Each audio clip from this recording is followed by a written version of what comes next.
you, Chair. Principal, whose college is this?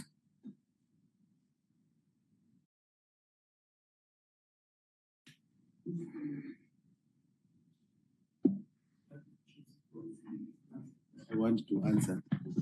I'm trying to choose, that's why I'm taking my time. The college is an organ of state. Whose college is this? It's the government. Why in your presentation do you say my college? As the accounting officer only. That's why I'm saying that. Is it your college or is it the government's or the people of South Africa's college? It is the government college. So it's not your college? No, it's not my college. Don't ever say it's your college again. All right. I do agree.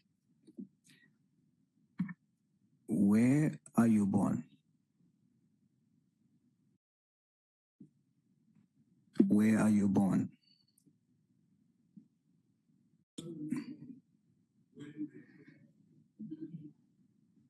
Where are you born? Where were you born? I was born in Harare, Zimbabwe. So you are Zimbabwean? Yes.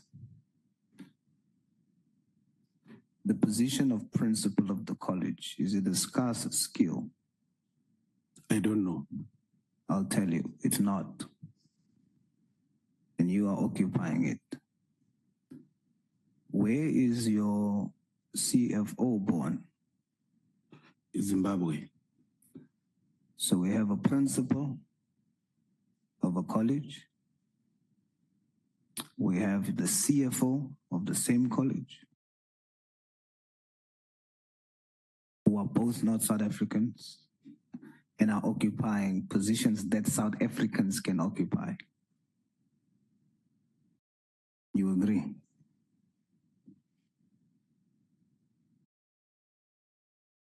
Do you agree, sir? No. That you don't agree? I don't agree. That South Africans can occupy the position you hold and the position that the CFO holds? Yes, they can, because we have principals who are also South Africans. So why do you not agree? Why do you say you don't agree? I don't agree that I cannot occupy it. That's what I'm saying. I'm telling you, that's what our law says. That if there's a position that is not a scarce skill, that a qualified South African by birth can occupy such a position like yours and that of the CFO is preserved for South Africans. That I cannot answer because I'm not the one who employed myself. That's not a question, it's a statement. I'm stating that to you. I'm not asking that part to you, I'm stating it to you. And it is even more aggravating that you then have this posture of entitlement. And it affects your behavior at the institution. And I can prove it.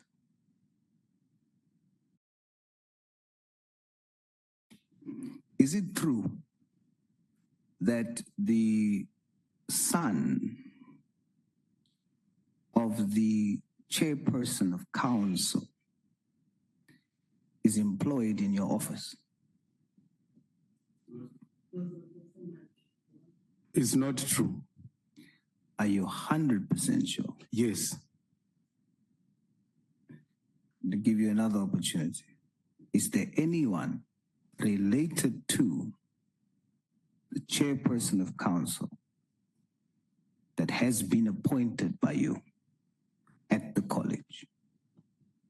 Yes. Who is this person that you've appointed related to? Like what I said with the previous one, the person who appointed Mr. Dinwayo, I know him by Mr. Bruce Dinwayo, was the late Deputy Principal Innovation, who appointed him on internship. And when he was appointed in internship by Mr. Dinwayo, he was then put in the office of council. Is there no one related to the council chairperson that is employed at the college by you? There is one. I want to talk about that person. Don't tell me about other people. That's what I'm telling you. Yes, there is one. No. And I'm telling you the process that was followed. The council chairperson, I asked you, is it the council chairperson's? Yes. You said, at first you said no. I said no, he's not in my office. That's what I said. No. Where is he working? He's working in the council office. Human resource. Was the proper steps followed to appoint this gentleman that is the son of the chairperson of council? No, Honorable Member, there was no process followed to appoint the person. Principal, there was no process followed to appoint this person. No, it's not true. Okay. I wanted to explain the process. Did you advertise? No, it was not advertised. The person was actually an intern. And when the internship ended, one of our member who was the employee there recommended that he continues there. But through the secondment process. Should the post be advertised? It's not a permanent post. Should it be advertised? It's not a permanent post. Answer my question. Should it be advertised? I cannot answer that. Because the answer is yes. And you decided not to do so. No. No, I did not. Okay, so why did you do it not knowing whether it should be advertised or not? What I used the secondment policy, which requires that the source of a person who wants a person will apply to the principal. That's the policy that I used. And the policy does not require advertisement? No, the policy requires that I've got an intern who is here.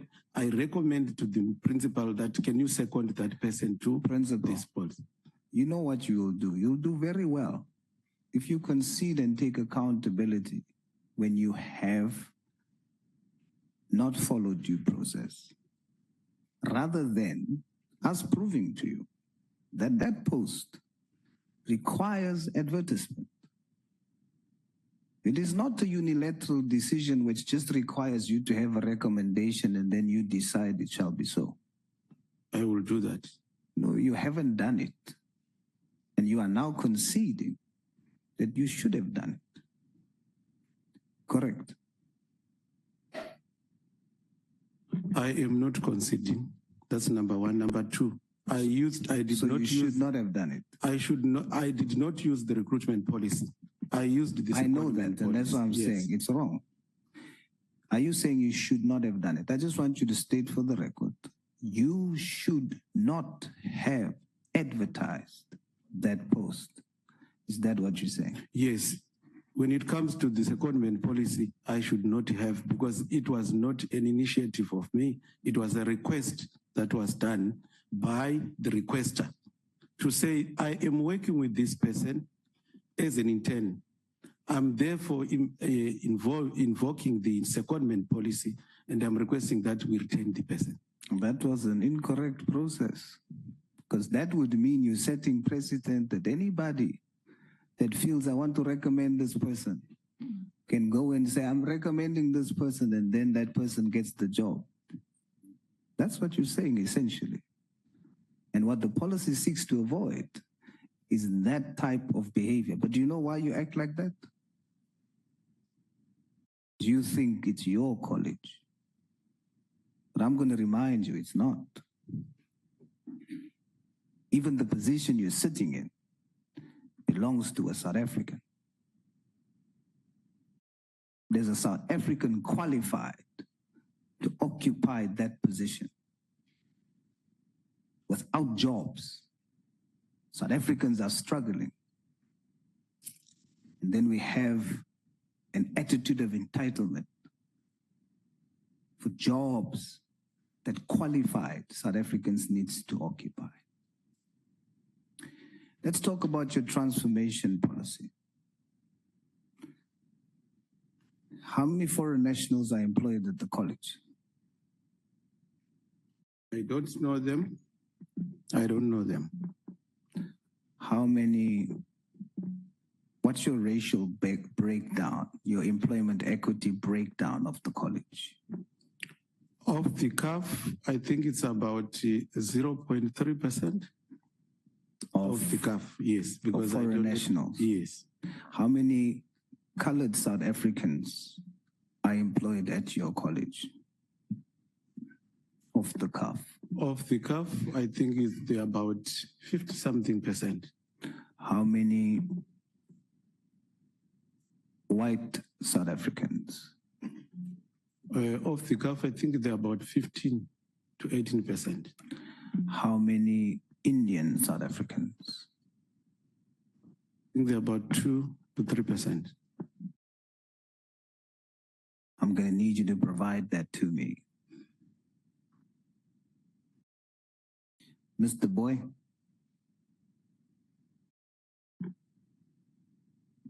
Are those correct off-the-cuff estimates?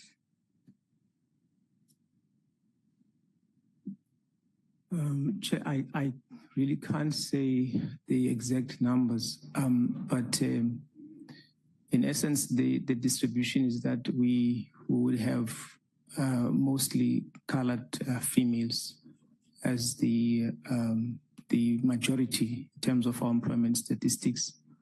And I think then they will be followed by the Africans, I think African males, and then your whites after that. So that is the on overall the distribution. And Indians? Yeah, the Indians are very, very marginal. I think in terms of the... So just because of time, I'm going to require you to send me that. But the idea is that the dream is that all institutions uses a concept of transformation that balances out, ensuring that all races are employed, all South Africans, Black South Africans, white South Africans, colored South Africans, Indian South Africans, that all South Africans are prioritized in employment. That should be your commitment from a human resource perspective and from a leadership perspective. Do we agree? 100% Chair, we agree. Sorry, Honorable Member. We have had for the longest time implemented a employment equity strategy that's informed by what we call the economic active population in the region, in the province, as reported by Statistics South Africa. So I do want, however, to indicate that we haven't been following that a lot recently, owing to some challenges we have. Yes, and I've seen that, and I'm saying the commitment should be, look now, the Indian population is very marginal, as you said. The white population, very marginal. What we should do is seek to balance that out. Transformation should not be a replacement of one race with the other. It should be to find a perfect balance so that all South Africans get employment. That's what I'm trying to emphasize. Principal, there has been interns appointed recently. Out of the amount of 20 that's been appointed, how many coloreds, Indians, and whites are in that internship appointment? I do not know the number because it is not within my purview. I can hand it over to the person who is in charge, if you may allow. Sure, who's that?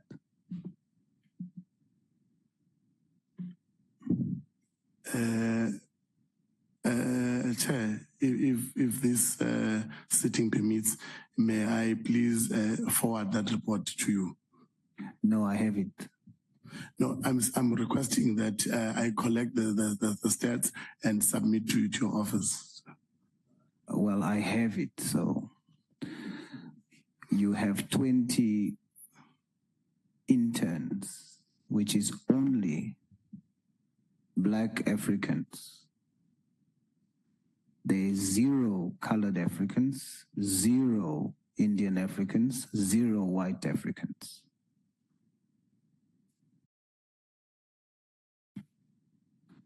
Thanks, Chair. According to the reports that we recently sent, the people that we have deployed via the wheel, they are far more than what you are saying. And I am not sure of where you acquired such stats, but however, to be accurate in this session, I'm still requesting that I collect that stats and send to you, Chair. We have placed students far more than 20. I was speaking about the most recent, and whether it is far more, what I do have amounts to 20, and all that 20 does not include any other race. Chair, as if this sitting permits, I would be doing injustice to myself to comment on stats that I am not alive to, and I'm not sure where it originates. As I have said, that we have far more, and I don't understand what you mean by recent, because we send people almost on a daily basis in terms of the wheel department.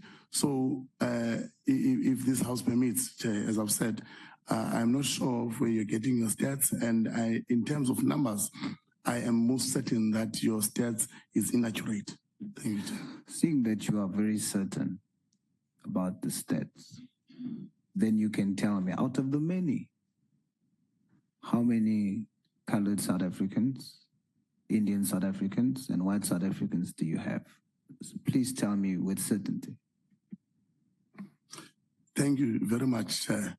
Again, I think you are setting me for a failure, Chair, when I have requested that I request okay, that. No problem. Because when it comes to students and placement. That's okay. Let me just say, it's only because you said you are very certain, but it's fine.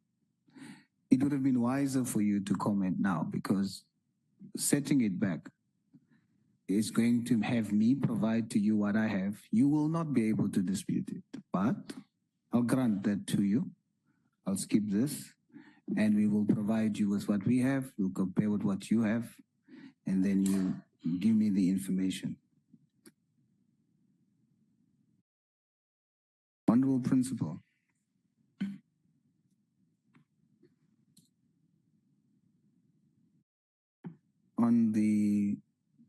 In November 2023, are you aware of a Mr. Is it Galliden and Mr. Naker?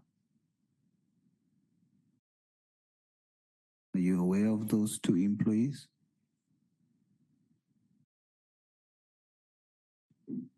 Mr. Naika, I know him, yes. Mr. Naika? Yes. He's our maintenance supervisor. Your maintenance supervisor? Yeah, or maintenance manager. They laid complaints against you. They laid complaints against you through one of the unions to the minister. Are you aware of that? No. Not currently. 2023 November. I'm not aware of them. You're not aware of it? No. Are you sure? No. No, you're not sure, or you're sure, yes? No, I'm not sure. You're not sure whether they have... I'm not aware of them, sorry. Oh, okay. Right after that, you sure you're not sure, right? Okay. Right after that, you then released a circular demanding that Given that there's no policy for lease agreements for employees living at residences, you then released a circular that demanded, as of then, without a policy, the circular shall serve as the current policy, that all employees from that day will now be paying rent to the college, whereas before, as part of their contracts, they were given accommodation for free. Is that true?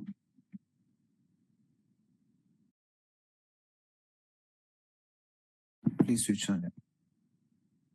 I'm going to answer this in writing. No, Chair. I request that This is, you might claim that it's your college. This is not your sitting. You're not going to answer a question in writing that you can answer here. I cannot answer your combined question because it has got legal implications. Number one, you are saying that there were complaints that were sent by them, and over and above that, I then retaliated. That's why I'm saying I have to respond to it after consultation. You don't have to respond to it after consultation. I have to. The information is public. If it is public, then it is public. But if it is the response, it's not public. Because I'm hearing for the first time they sent something to the minister. You are lying. I cannot comment, but I am saying to you. No, I'm saying to you, you are lying. Like you've been lying the whole time. I am not commenting. Honorable, Honorable, I am not commenting. Honorable. Let me prove to you that you are lying. You are lying. You have a labor court matter that was before the court. Public document. Case number C194 of 2024. A matter between yourself and Mr. Neka and Mr. Kamaldin in the labor court. Is your memory refreshed? There is nothing that is refreshed, but I can say I'm aware of it. That's very much, I'm aware of it. And it is not related to the fact that the people send something to the minister. They never mentioned it. It's written. The minister has not even responded to me or written to me. It's written in the judgment. So you must say now that the judge, the grand judge, is lying. As I conclude, this matter that we are referring to, I'm not getting it from the streets. It's in a formal judgment. A case that you lost. I did not lose it. So the judgment is lying. The judgment, you can read the judgment to the public to hear. They did not. They said in that judgment, you are seeking an interim interdict. And that was far back in 2023, I think 2024. We are granting the interdict until what you are claiming is under GPSSPC has been resolved. Until today, it has not been resolved. And I'm abiding to the interdict. You lost. Come I did not lose. I'll show you how you lost. I did not lose. You wanted them to be evicted. No, I didn't want them to be evicted. That is not true. This is what you did. No. Did you release a circular? Yes. Yes. Yes, I released a circular. Now, at the time of releasing the circular, the people that we're talking about here, the maintenance supervisor, who is required to stay on campus, who oftentimes has to attend to things after hours, has to stay at the campus as part of his employment contract. Accommodation was provided to him for free. And what he put before the judge was, as part of the employment conditions, was this residence, and that the contract only lapsed the end of 2024.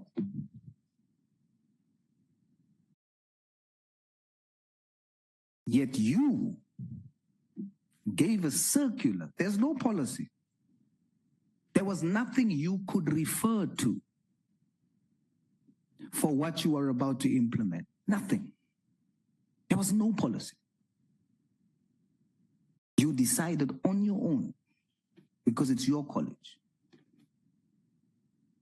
that you're going to release a circular, an internal circular, that changes an entire practice that is recorded in an employment contract that the college offers to a maintenance employee with logic to say, because you have to be on campus for maintenance, we will give you accommodation for free. You come out of nowhere, give an internal circular, say, maintenance supervisor, you'll no longer live here for free. You now pay 10,000. That is not true. It's what the circular says. That is not true. What is true? What is true? And then I have to close. Right. The truth is, we have got a strategy for resource funding or resource mobilization. The CFO made a presentation in senior management to say we have got so many buildings that we have that are unoccupied. It's not only those buildings. And then we gave a decision to say, yes, go ahead and give a recommendation, which was given to me. And then a circular was written to say all the properties across all campuses for all the people who are staying there must pay rent to us to resource what? Resources. It is not true that Mr. Naika was staying at a place where he is working. He's working at head office. Because he's working at head office, he was occupying a residence. He is still occupying there. He's there because I've not even removed. He is occupying a residence. And I gave him what we call the option to take that option of the residence that was the former principal's office. That is where he is staying, the former rector's house. And then he said, no, I was given this house. I said, it's not a problem. Give me the contract. There is no contract. If you say there is a contract, you show me the contract that was signed. There are pieces of paper that were mixed up. You have to stop now, because I have not said that there's a contract. The judgment says it is a judge that says so. I am not taking information from the street. Everything I'm telling you is in the judgment. You are disputing a judgment, the details of a judgment that you say you are complying with. So I'm saying to you, principal, that the reason why Nika is there and the other gentleman is now deceased, but the reason why they're there is because the court granted them the interdict against you. And the department and the minister at the time, had no contention against the applicants. It was only you. You opposed it by yourself. No, I did not oppose it by myself. Who else joined you? And I'm going to state this categorically. I don't work for myself. Who else joined I'm in you? fiduciary duty, and the council these things are reported to council. And the council are in We want to end with this. Who else joined you? The council. It's not on the case. It's not on the case because You can't say the council joined you. Can I? Principal. No. This gentleman. You can't say the council joined the case. I'm sorry, I must just... Yes. You can't say it. And I must, there are consequences for misleading and lying in Parliament. And I don't want to invoke, I've always said it. But you guys want, all the time you want to provoke us. There is no one who joined that, but it was you. If council might have told you in passing, just like you are disputing the contract of that particular Naika in person. You are saying it doesn't exist because it was set in person. This one is also the same. You were alone in that case. Council was not the second applicants and all of.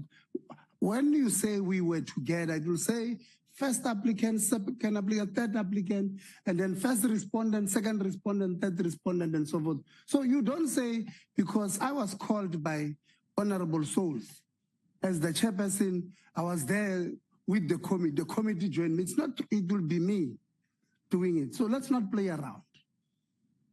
I withdraw, Chair. I withdraw, Honorable.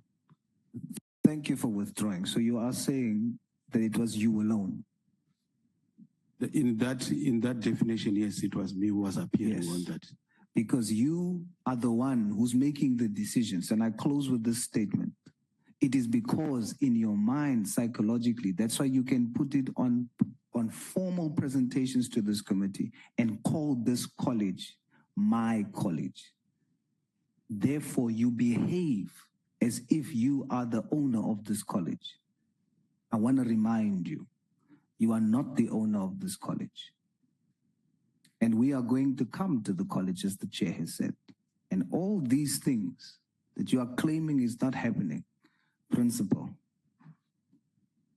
we don't ask questions without having facts. We are coming, and we're coming hard. We will fix this. Thank you, Chair.